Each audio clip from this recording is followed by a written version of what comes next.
440장 찬송을 부르시겠습니다. 440장 찬송을 부르시겠습니다.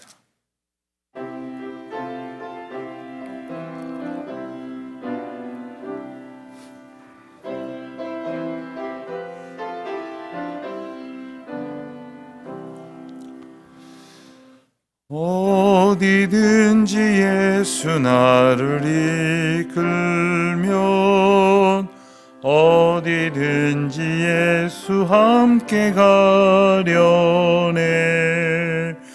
예수 함께하니 가면 낙없고 예수님과 동행하면 겁없네. 어디를 가든지 겁낼 것 없네. 어디든지 예수 함께 가려네. 세상 친구 모두 나를 떠나도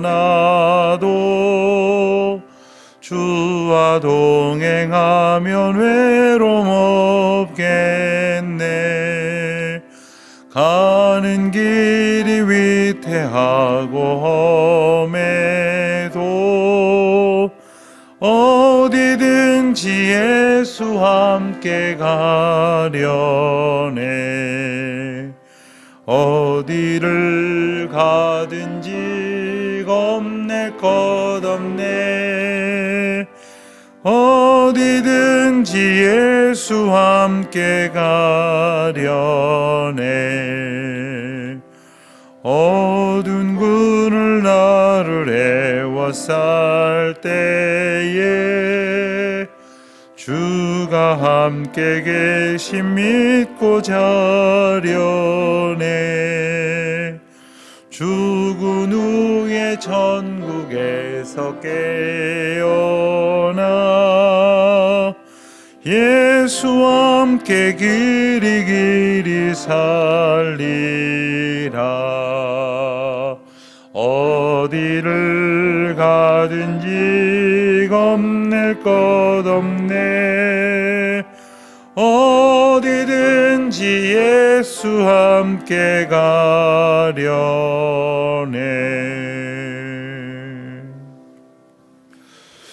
기도하시겠습니다. 하나님 아버지, 오늘도 주님의 은혜 안에 아침을 맞게 하시고 또 이 하루를 시작하게 하시며 주의 전에 나와 찬송하고 기도하는 가운데에 주님의 뜻을 구하는 이 시간을 허락하여 주신 것을 진심으로 감사드립니다. 저희가 인간의 연약함을 깨닫게 하셔서 하나님의 능하신 손길을 의지하게 하시오니 감사를 드립니다. 저희 마음대로 하고자 하였던 어리석은 때가 있었으나 하나님의 주권 가운데에 살아가고 있는 주님의 자녀요 주님의 백성인 것을 다시금 깨닫게 하시오니 감사를 드립니다. 전적으로 주님의 인도하심만을 믿음으로 구하며 또 전적으로 주님의 일하심 가운데에 소망을 품는 주의 자녀들이 되게 하여 주시기를 기도하옵나이다.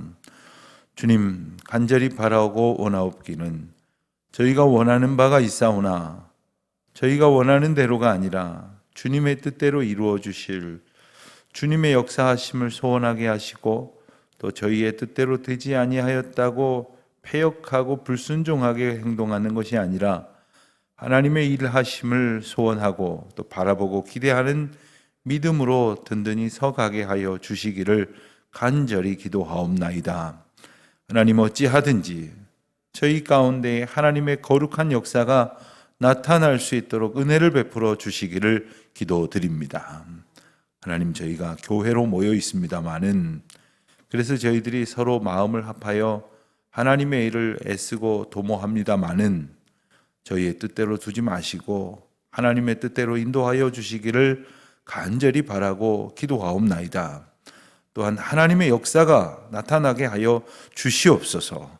주님이 이 가운데에 일하시고 계심이 선포되는 역사들을 허락하여 주시옵시고 날마다 주의 권세와 말씀의 능력과 또한 하나님의 하나님 되심을 깨달을 수 있는 초월적인 하나님의 역사하심이 선포될 수 있도록, 나타날 수 있도록 은혜를 베풀어 주시기를 기도하옵나이다.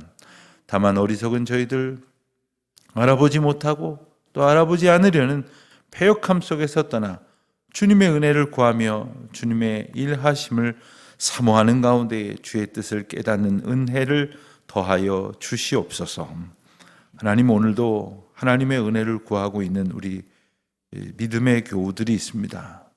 저희들에게는 이처럼 주의 전에 나와 이 첫 시간을 드릴 수 있는 형편을 허락하여 주셨지만 그런 형편도 얻지 못하고 있는 이들이 있습니다.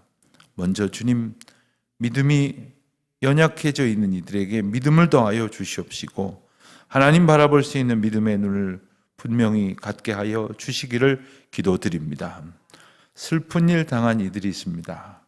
하나님 위로하여 주시옵시고 하나님의 거룩하신 은혜의 역사 가운데에 오직 소망을 얻을 수 있도록 인도하여 주시기를 기도하옵나이다. 오늘 출산하여 장례를 치르는 가정도 있습니다.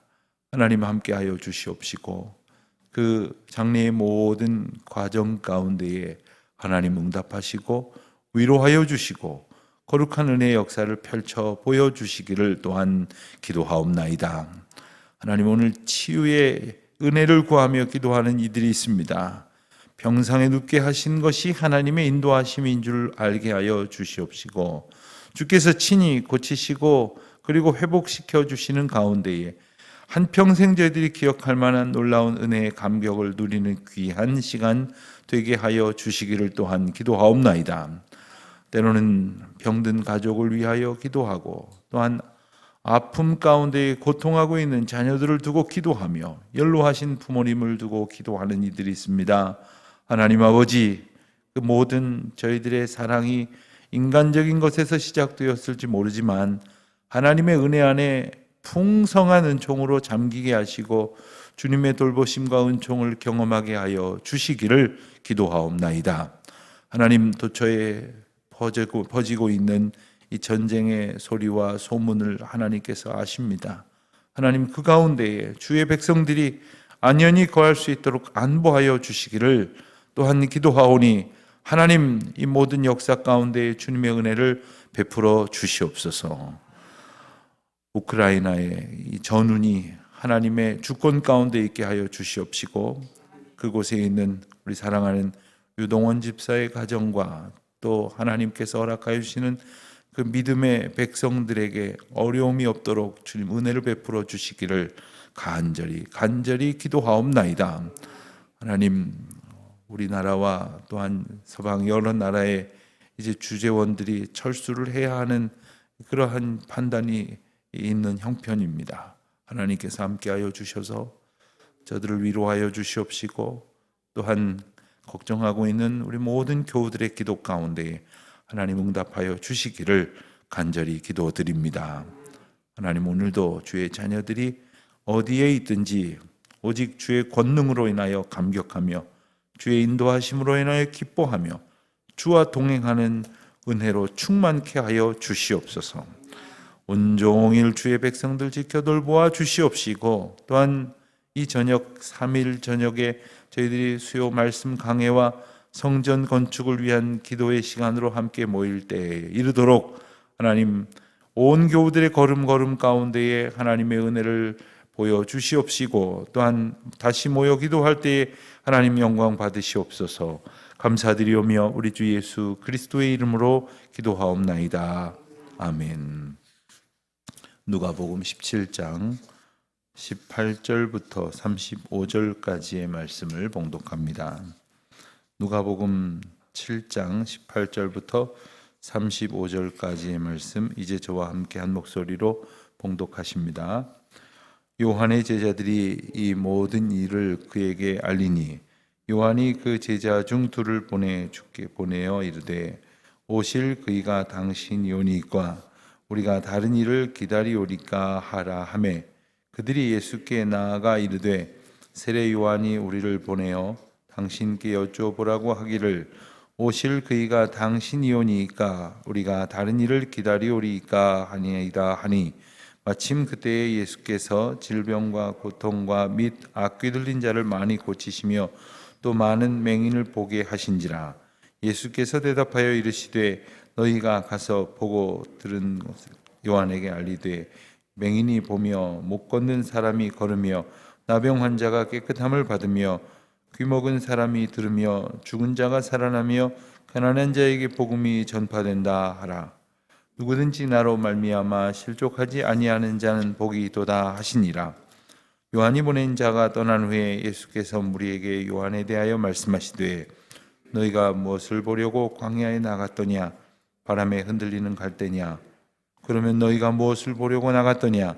부드러운 옷 입은 사람이냐?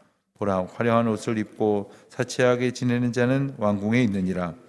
그러면 너희가 무엇을 보려고 나갔더냐? 선지자냐? 옳다, 내가 너희에게 이르노니 선지자보다도 훌륭한 자니라. 기록된 바 보라, 내가 내 사자를 내 앞에 보내노니 그가 내 앞에서 내 길을 준비하리라 한 것이 이 사람에 대한 말씀이라. 내가 너희에게 말하노니 여자가 낳은 자 중에 요한보다 큰 자가 없도다. 그러나 하나님의 나라에서는 극히 작은 자라도 그보다 크니라 하시니 모든 백성과 세리들은 이미 요한의 세례를 받은지라. 이 말씀을 듣고 하나님을 의롭다 하되 바리새인과 율법 교사들은 그의 세례를 받지 아니하므로 그들 자신을 위한 하나님의 뜻을 저버리느니라. 또 이르시되 이 사람을 무엇으로 비유할까? 무엇과 같은가? 비유하건대 아이들이 장터에 앉아 서로 불러 이르되 우리가 너희를 향하여 피리를 불어도 너희가 춤추지 않고 우리가 곡하여도 너희가 울지 아니하였다 함과 같도다. 세례 요한이 와서 떡도 먹지 아니하며 포도주도 마시지 아니하며 너희 말이 귀신 들렸다 하더니 인자는 와서 먹고 마심에 너희 말이 보라 먹기를 탐하고 포도주를 즐기는 사람이요 세리와 죄인의 친구로다 하니 지혜는 자기의 모든 자녀로 인하여 옳다함을 얻느니라. 아멘. 오늘 말씀은 누가가 어떤 이 기록된 말씀과 함께 담아둔 그 중요한 메시지들을 우리가 읽을 수 있는 대목입니다. 누가는 이 누가복음을 저술하면서 가지고 있었던 가장 분명한 의도는, 그래서 이 누가복음을 읽는 오늘날 우리에게까지 전하려고 하였던 가장 중요한 의도는 바로 예수님의 하나님 되심을 분명히 깨닫게 하려는 것이었습니다. 예수님께서 한 위대한 능력을 가진 인물로서 그치는 것이 아니라 신비로운 기적을 행하는 어떤 화제의 인물이 아니라 메시아로 오신, 그리고 이스라엘 백성들에게 새로운 통치, 즉 세상의 방법이 아니라 하나님 나라의 방법대로 살게 하시는 인도자요 또 왕으로 다스리시는 통치자라는 것을 깨닫게 하려고 이 글을 쓰고 있는 것을 우리가 기억해야 됩니다. 그렇지만 그러한 상황 가운데에서 우리가 대조적으로 보는 것은 이 요한이 전하는 그 예수의 하나님 되심을 믿고 또한 새로운 질서 가운데에서 살기를 결단하고 그 질서 가운데에서 자유하는 그러한 인생과 함께 이것을 거부하고 있는 그러한 많은 사람들, 그 가운데는 특별히 하나님을 잘 알고 안다고 또 믿는다고 말하던 유대 종교 지도자들이 포함이 되어 있었지요. 이들을 대조적으로 강조하고 있습니다. 하나님의 은혜 안에 살고 있었던 유대인들이었지만 믿지 아니하는 모습과 또한 오히려 그러한 모든 유대인들로부터 배척당하고 멸시당했었지만 오히려 그 복음을 듣고 변화된 삶을 살았던 이방인들, 그들을 대조적으로 놓고 우리가 어떠한 예수 그리스도에 대한 깨달음을 가져야 할런지를 일러주시는 말씀이다 하겠습니다. 오늘 말씀을 18절부터 보면 요한의 제자들이 이 모든 일을 그에게 알렸다 했습니다. 이 모든 일, 이것은 포괄적으로 보면 예수님께서 그간에 행하셨던 모든 일들, 또 선포하셨던 모든 말씀들, 예수 그리스도에 대한 행적들이라고 하겠습니다. 그랬더니 요한이 제자들 중에 둘을 보내어 예수님께 질문하게 합니다. 그 질문의 내용은 오실 그이가 당신이 오니까 아니면 우리가 다른 사람을 기다려야 하겠습니까? 하는 것입니다. 요한이 예수님에 대하여 어떤 의문을 가지고 있다는 것을 우리가 알게 됩니다. 요한이 가졌던 의문은 무엇일까요? 그것은 바로 예수님이 자신이 기대했던 그런 모습을 보이지 않는다는 것이었습니다. 그가 기대했던 것은 바로 심판자로서 오신 예수님이었을 겁니다. 회개하라 천국이 가까웠느니라 하는 그가 선포했던 메시지에서 내포되었듯이 회개하지 아니하는 자들에게 심판하실 예수님을 그는 기대했을 것입니다. 그리고 당연히 그와 같은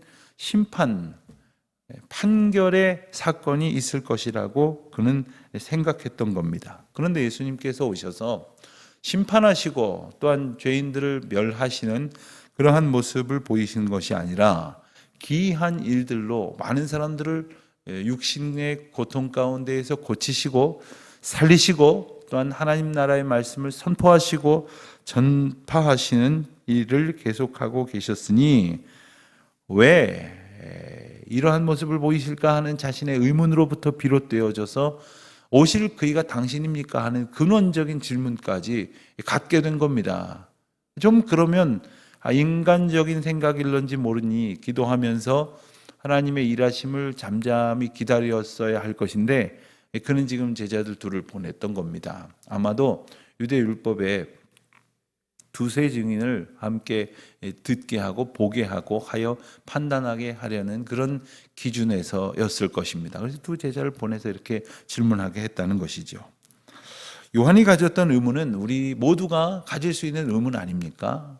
우리는 종종 그런 생각을 합니다. 하나님이 살아계시면 왜 이렇게 두시지?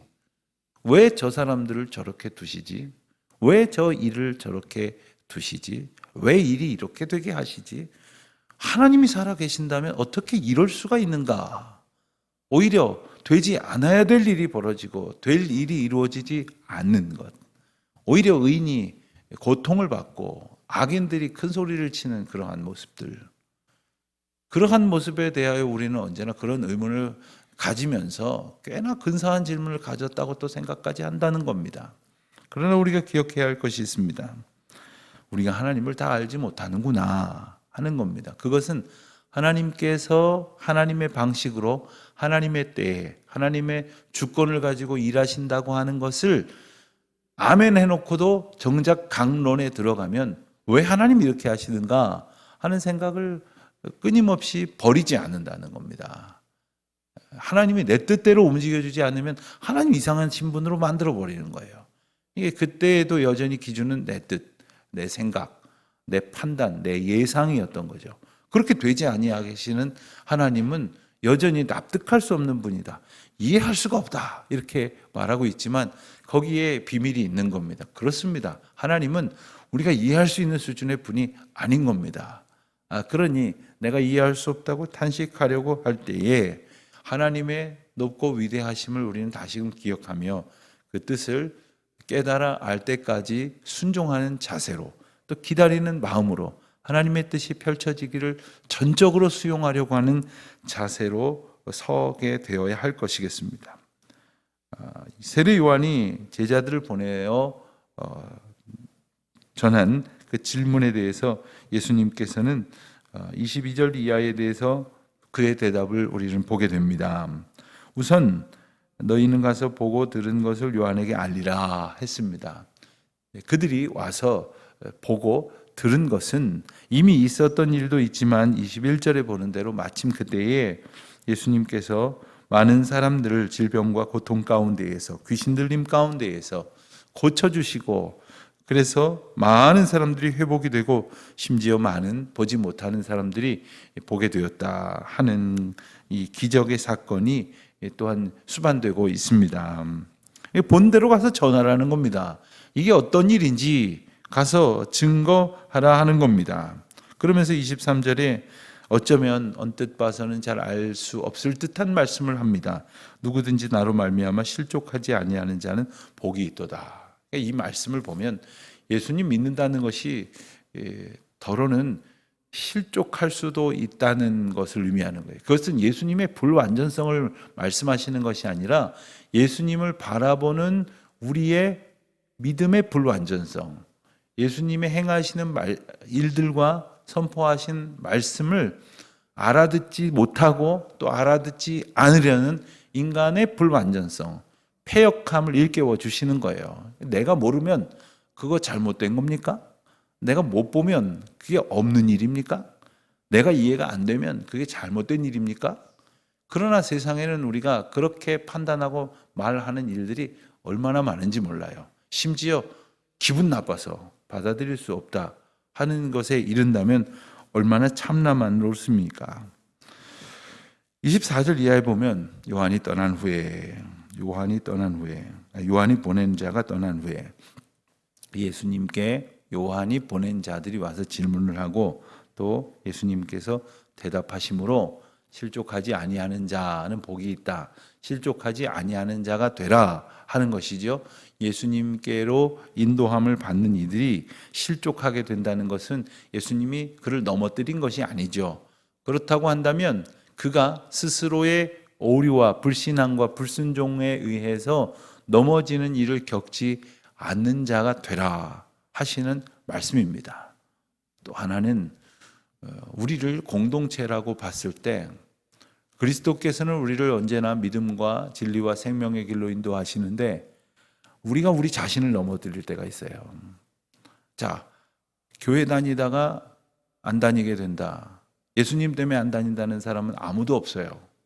근데 믿고 보니까 예수님 가짜더라. 이래서 교회를 떠난 사람은 본 적이 없어요. 그런데 교회 안에서 서로가 서로한테 기분이 나쁘다는 거예요. 목사한테 기분이 나쁘다는 거예요. 교우들끼리 간에 기분이 나쁘다는 거예요. 누가 마음에 안 든다는 거예요. 자, 그건 어쩌면 조금 비약해서 표현할런지 모르지만 어느 맛있는 음식점에 내가 좋아하는 음식을 파는 집에 늘 가고자 하는 음식점이 있는데 거기 음식점 한 벽에 걸려있는 달력이 마음에 안 든다고 안 가겠다는 거하고 뭐가 다릅니까? 그렇게 예수 그리스도를 보고 믿음 생활을 하라는 얘기는 사람들을 무시하라는 얘기가 아닙니다. 하지만 이 예수 그리스도께서 우리 안에 인도자로서 펼쳐주신 그 본질적인 의미의 중대함을 우리는 외면하는 거예요. 그건 불신하는 겁니다. 그래서 언제든지 우리가 실족할 수 있는 존재라는 것을 알아야 돼요. 누구든지 실족할 수 있는 자가 될 수 있다는 것을 알아야 합니다. 그러므로 이와 같은 자는 복이 있다 하신 이 말씀을 우리가 기억해야 돼요. 그래서 언제나 실족하지 아니하는 믿음을 소망하길 것이며 또한 부지불식간에 내가 누군가를 실족시키는 일은 없는가 늘 하나님 앞에 비추어 겸손히 돌아볼 줄 알아야 할 것이겠습니다. 24절 이하의 말씀을 보면 요한이 보낸 자들이 떠나자 예수님께서 거기 있는 사람들에게 특별한 말씀을 하십니다. 그것은 바로 예수님께서 세례 요한에 대한 의의와 가치와 그리고 특별히 구약 성경과 이스라엘 역사에 대한 가치를 세례 요한의 사건과 연관하여 설명해 주십니다. 그러니까 세례 요한이라고 하는 한 인물이 얼마나 중요한 의의를 가지고 있는지를 말씀을 해 주시는 거죠. 어떻게까지 말씀을 하십니까? 나중에 보면은 이제 28절에 보면 여자가 낳은 자 중에 요한보다 큰 자가 없다라고 말씀하시는 정도로 요한을 귀중하게 말씀을 하십니다. 동시에 하나님 나라에서는 극히 작은 자라도 그보다 크니라 라고 말씀을 하시면서 동시에 하나님 나라의 백성이 얼마나 또한 의미 있는 가치 있는 인생을 살게 될 것인지 하나님 나라 백성이 된다고 하는 그 가치를 귀하게 볼 줄 알아야 한다는 말씀을 주십니다. 그런데 24절로부터 26절까지 보면 그러한 요한에 대해서 요한을 생각하고 요한을 대하고 요한 앞에 나아갔던 많은 무리들이 가지고 있었던 생각은 어떤 것이었는가를 다시금 일깨워 주십니다. 너무나도 정말 우리의 마음을 찌르는 그런 중요한 질문을 하십니다. 너희가 무엇을 보려고 광야에 나갔느냐 하는 겁니다. 이 말씀을 오늘 바꿔 빗대어 본다면 너희가 무엇을 보려고 새벽부터 교회에 나갔느냐? 너희가 무엇을 보려고 아침 일찍부터 나가 조용한 시간에 엎드려 기도하느냐 하는 겁니다. 이 가운데에는 주님의 인도하심이라고 여기고 믿고 나아갔으나 여전히 자기 기준과 자기 생각이 주인이 되어버린 그 오류에 대해서 말씀하시는 겁니다. 그래서 자기가 가지고 있었던 생각과 달랐을 때에 심지어 자기 앞에 펼쳐지고 있는 이 놀라운 역사마저도 외면하고 오해하는 그러한 모습을 보여주시는 것이죠. 흔들리는 갈대냐, 좋은 옷을 입은 사람들이냐, 이것은 많은 사람들처럼 보이는 그러한 모습을 묘사하시는 것이지요. 또 높은 사람들, 권력이 있는 사람들, 이런 사람들을 통해서 세상에 힘이 모여 있는 곳이 바로 그곳인가 하고 몰려나가는 사람도 있다는 겁니다. 어떤 교회에 어떤 사람들이 모여 있느냐 해서 몰려갈 수는 있겠습니다만은 그것이 계기가 되어서 하나님을 만나지 못하면 그 모든 인간적인 관심과 그 노력들과 생각들은 오히려 주 앞에 우리가 믿음으로 서는 길을 방해하는 것이 아닙니까? 요한이 어떠한 일을 역할을 부여받았는지를 말씀하십니다. 27절에 보면 보라 내가 내 사자를 내 앞에 보내노니 그가 내 앞에서 내 길을 준비하리라 한 것이 이 사람에 대한 말씀이라. 세례 요한에 대해서 선포하신 그 귀한 말씀의 의미와 가치를 일깨워 주십니다. 자, 그런데 요한을 통해서 선포된 하나님 나라의 비밀, 그리고 하나님 나라의 의의를 거절하는 패역한 백성들을 또한 하나님께서는 일깨워 주십니다. 29절 30절 말씀을 보면 모든 백성과 세리들은 요한의 세례를 받아 이 말씀을 듣고 하나님을 의롭다 하였지만 30절에 보는 대로 바리새인과 율법 교사들은 그의 세례를 받지 아니하므로 그들 자신을 위한 하나님의 뜻을 저버리느니라. 이것이 복음을 외면한 사람, 복음을 거절한 사람들을 아주 명료하게 일컫는 말씀입니다. 그들 자신을 향한 하나님의 뜻을 저버리느니라. 세례 요한을 거절한 게 아니에요. 하나님의 뜻을 저버리는 겁니다. 하나님의 백성들이 하나님의 뜻을 저버리는 줄도 모르고 행하는 일들이 얼마나 많은지 몰라요. 자, 그러면서 이 이야기를 더욱 분명히 깨닫게 하시려고. 왜요? 이건 너무나 중요한 말씀이기 때문에 그렇습니다. 단지 세례 요한을 거절한 것이 아니었기 때문에 그렇습니다. 그들 자신을 위한 하나님의 뜻을 저버린 이 엄청난 사건이 얼마나 심각한 것인지를 깨닫게 하시려고 하나의 비유를 들어서 말씀을 하십니다. 그 비유는 너무나도 아주 재밌는 장면이기도 합니다. 아이들이 장터에 앉아서 불러 말하는 겁니다. 우리가 너희를 향하여 피리를 불어도 춤추지 않고 곡하여도 울지를 아니하였다. 자, 아이들이 가령 노는 것을 보면 참 우스꽝스럽고 재밌는 모습이 많습니다. 아이들 둘이서 엄마 아빠 놀이를 한다고 합니다. 옆에서 보고 있으면 참 재밌지만 지가 무슨 엄마고 지가 무슨 아빠고 지가 무슨 어른이겠어요. 그러나 서로 아주 그냥 박자가 맞아가면서 이러쿵저러쿵 합니다. 그런데 여기서 울면 같이 울고 여기서 피리를 불면 같이 춤을 추는 그런 모습이 순전한 모습일진데 그런 모습이 없다는 거예요. 불신앙과 패역함과 자기 마음대로인 것이죠. 옆에서 춤을 춰도 내 마음대로, 또 옆에서 피리를 불어도 또 내 마음대로, 옆에서 곡을 해도 또 내 마음대로 행했던 이들을 가리켜서 예수님을 알아보지 못했던 사람이요 알아보려고 하지 않았던 사람이다 하는 겁니다. 어쩌면 세례 요한도 한편으로는 예수님을 제대로 알아보지 못하고 있었기 때문에 제자들을 보내서 이런 질문을 했던 겁니다. 이것은 바로 우리 자신도 믿음 안에 살고 있는 것 같지만 이방인들이나 예수님을 거역했던 바리새인들, 서기관들 이런 사람들하고는 비교할 수 없이 하나님의 은혜 안에 살고 있는 것 같지만 우리도 언제나 세례 요한이 오해하였던 것처럼 오해할 수 있다는 것을 일깨워 주시는 거예요. 그래서 언제든지 이해할 수 없는 하나님이라고 말하려고 한다는 것을 보게 하시는 겁니다. 그들이 세례 요한과 예수님을 향해서 비난했던 그 대목을 33절과 34절에서는 아주 대조적으로 보여줍니다. 세례 요한더러는 금욕적이라고 비난을 하고 예수님께 대해서는 탐욕적이라고 비난을 한다는 거예요. 자기들이 기준이 돼가지고 이렇다 저렇다 말하고 있다는 거죠. 그들에게 있어서 중요한 것은 진리도 아니고 하나님 나라의 역사와 권능도 아니었어요. 놀라운 역사가 일어나서 정말 상상도 할 수 없는 기적의 사건이 그들 눈앞에서 펼쳐지고 있음에도 불구하고 그들은 자기 생각과 다르다고, 자기가 붙들어야 될 기득권을 놓치지 않겠다고, 이 자기중심성, 이것이 죄의 엄청난 특성인 것입니다. 여러분, 나중에 기회가 있을 때 좀 더 말씀을 드리겠습니다만, 이기주의라고 하는 인간의 한 본성이 극대화됐을 때 나타나는 엄청난 죄악들은 감당할 수 없는 거예요. 그것을 물리칠 수 있는 길은 자기중심성이 아니라 예수중심성. 내 삶의 주인이 바로 나의 주, 나의 하나님이다라는 고백을 가지고 살아가는 것이지 않습니까? 오늘도 우리 모두가 내 삶의 주인이신 예수 그리스도, 그분이 나의 중심이요, 나의 삶의 목적이요, 또한 나의 소원임을 고백하며 그 가운데 은혜를 누리는 저와 여러분 되시기를 주님의 이름으로 축원드립니다. 기도하겠습니다. 하나님 아버지, 어리석은 자 되어 우리 스스로를 중심 삼아 사는 것이 아니라 예수 그리스도 한 분만인 나의 왕, 나의 구주께서 우리의 삶의 중심이 되심을 고백하는 또 이 하루가 되게 하여 주시옵소서. 예수님의 이름으로 기도드립니다. 아멘.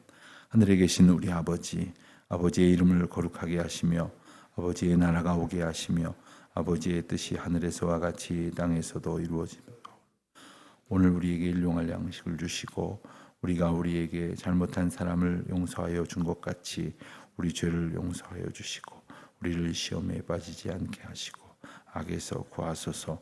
나라와 권능과 영광이 영원히 아버지의 것입니다. 아멘.